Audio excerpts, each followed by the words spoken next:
کل پرسوں میں اسٹوڈیو گیا ہوا تھا کیونکہ میں نعتوں کی نئی البم ریکارڈ کر رہا ہوں. تو وہ جو میرا ریکارڈسٹ تھا اس نے مجھ سے جب میں جانے لگا کہا جنید بھائی آپ سے بڑی ضروری بات کرنی ہے. میں نے کہا ہاں بولو. کہتے ہیں میں یہ گانے بجانے کا کام چھوڑنا چاہتا ہوں. میں نے کہا الحمدللہ الحمدللہ. کیوں؟ کہا کہ بس مجھے لگتا ہے یہ کام ٹھیک نہیں. میں نے کہا الحمدللہ.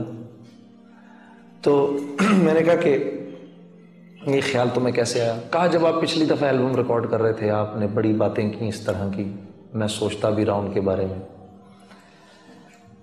تو کوئی معیار تو ہوگا جنید بھائی جس معیار کی بنیاد پر آپ نے گانا بجانا چھوڑ دیا. میں نے کہا یار معیار تو تھا. کہنے لگا وہ کیا ہے؟ میں نے کہا بھئی اس وقت تیرے سامنے میں کوئی حدیث تجھے بتاؤں، قرآن سے کچھ تجھے ثابت کروں یا کرنے کی کوشش کروں تو وہ میں کر نہیں سکتا کیونکہ میں تو کوئی عالم تو ہوں نہیں، یہ تو کوئی عالم ہی کرے گا. میں تو تیرے سامنے موٹی موٹی بات رکھتا ہوں کہ حرام کمانا دراصل مشکل ہے، حلال کمانا آسان ہے. کہا یہ کیسے؟ میں نے کہا تو یہ دیکھ اس دنیا میں ہے یا اس تیرے کراچی شہر میں کتنے گٹار بجانے والے موجود ہیں؟ کہتا ہے جنید بھائی بہت تھوڑے. میں نے کہا کتنے ستار بجانے والے موجود ہیں؟ کہا جی بہت تھوڑے. میں نے کہا کتنا باجا بجانے والے ہیں؟ کہا جی بہت تھوڑے. میں نے کہا مجھے یہ بتاؤ کہ یہ باجا بجانا آسان ہے کیا؟ کہا نہیں بہت مشکل ہے. میں نے کہا یہ کیا گٹار بجانا آسان ہے؟ کہا نہیں بہت مشکل ہے. میں نے کہا تو دیکھ شیطان کیسا چکر دیتا ہے کہ وہ کام جو کہ مشکل ہے وہ سکھاتا ہے ہمیں اور اس کے ذریعے اس مشکل کام کو کر کے ہم حرام کماتے ہیں. میں نے کہا جوا سیکھنا آسان کام نہیں ہے. تو کہتا ہے واقعی. میں نے کہا سارے مشکل کاموں میں ڈالے گا اور پھر ہم سے کمائی کروائے گا. ٹھیک ہے، اس کے برعکس دکان کر کے اس سے کمانا آسان ہے.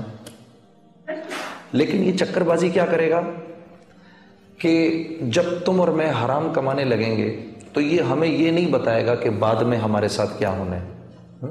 کہے گا دیکھ کتنے مزے ہیں، گانا گاؤ سب سنیں گے تجھے پیسہ ملے گا. ہاں، اور جب ہم حلال کمانے لگتے ہیں تو پہلے ہمیں سجھاتا ہے یار حلال کمائیں گے پہلے دکان کرائے پہ لینی پڑے گی، پھر مال پتہ نہیں بکے نہ بکے، کوئی ہم سے مال خریدے نہ خریدے. حلال میں ہمیں آگے کی دکھاتا ہے، حرام میں ہمیں ابھی کی دکھاتا ہے. ٹھیک ہے، کہتا ہے یہ بات تو صحیح ہے بالکل. تو میں نے کہا اللہ نے اپنی ذات سے استفادہ ہمارے لیے آسان رکھا ہے. تجارت میں اللہ جل شانہ نے برکت رکھی ہے، سود میں اللہ جل شانہ نے بے برکتی رکھی ہے. کہتا لیکن مجھے تو نظر آتا ہے جب جنید بھائی مجھے 120 روپے ملتے، میں نے 100 روپے بینک میں رکھے مجھے 120 روپے مل گئے، یہ تو میرے تو پیسے بڑھ گئے. میں نے کہا ہاں پیسے تو بڑھ گئے، آنکھ تو یہی دکھا رہی ہے کہ پیسے بڑھ گئے، لیکن اللہ تیری میری ضرورتیں 140 روپے کی کر دے گا. کہ لیکن آپ کہہ رہے ہیں کہ صدقہ دو مال بڑھے گا. میں نے کہا ہاں اللہ کے رسول نے قسم کھائی ہے اس بات پر. کہا لیکن مجھے تو نظر آ رہا ہے میرے پیسے کم ہو گئے. میں نے کہا اللہ تو 20 روپے دے گا نا، تیرے پاس بچیں گے 80، لیکن اللہ ضرورتیں 60 روپے کی کر دیں گے. یہ شکلیں تو محتاج ہیں اللہ کی، اسی بات کو تو ماننے کو دل نہیں کرتا.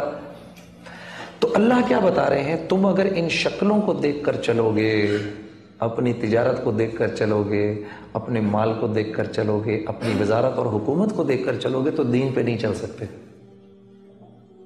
پھر دین پہ نہیں چل سکتے. دین پر تو وہ چل سکتا ہے جو ان تجارتوں، ان وزارتوں، ان حکومتوں کے بارے میں دل میں یہ ارادہ رکھے کہ یہ ساری کی ساری چیزیں مجھے پالنے میں اللہ کے امر کی محتاج ہیں. یہ آسانی سے نہیں ہوتا، یہ چیز آسانی سے نہیں ہوتی. اس کے لیے تو موت تک نفس اور شیطان سے جھگڑا ہے. لیکن جو اس کو کرتا ہوا نکل گیا وہ اپنی جوانی میں سرسبز و شاداب ہوگا، وہ اپنے بڑھاپے میں سرسبز و شاداب ہوگا، وہ اپنے اب وہ اپنی تجارت میں لوگوں کے بدلنے کا ذریعہ بنے گا، وہ اپنی عمارت میں لوگوں کے بدلنے کا ذریعہ بنے گا۔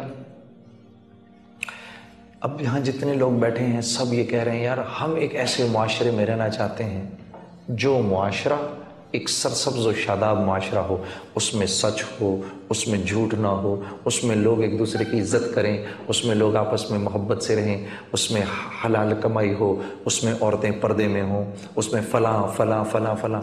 کون نہیں چاہتا؟ سب چاہتے ہیں جی، ہے جی، سب چاہتے ہیں، بالکل سب چاہتے ہیں۔ استاد یہ چاہتے ہیں کہ طلباء ان کی عزت کریں، کون استاد یہ نہیں چاہتا؟ طلباء یہ چاہتے ہیں استاد ان کو صحیح سبق پڑھائیں، ان کی صحیح تربیت کریں، کون طالب علم یہ نہیں چاہتا؟ تو اللہ جل شانہ نے استاد کی مرضی کی ساری چیزوں کو طلباء کا دین بنا دیا، اور طلباء کی مرضی کی ساری چیزوں کو استاد کا دین بنا دیا۔ یہ دین ہے، اتنا آسان ہے۔ لیکن میرے عزیزو، وہ انسان معاشرے میں کوئی نہ کوئی چینج لا سکتا ہے جو خود اپنی زندگی کو چینج کرنے کے لیے تیار ہو۔